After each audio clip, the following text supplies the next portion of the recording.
என் மூச்சவ பேச்சவ பேசலும் அழகவ எனக்குள்ள கலக்குற ஆக்சிஜன் அளவவ யாரவ நூத்துக்கு நூறவ அவதான் என்னவளா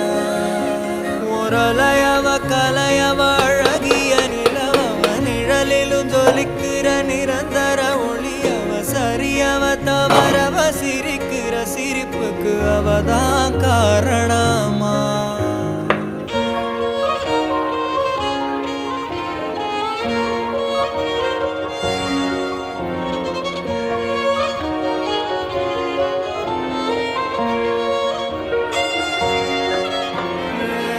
மன்னனா வந்தனா ஊரலர கண்ணனா தொட்டனா பூமலர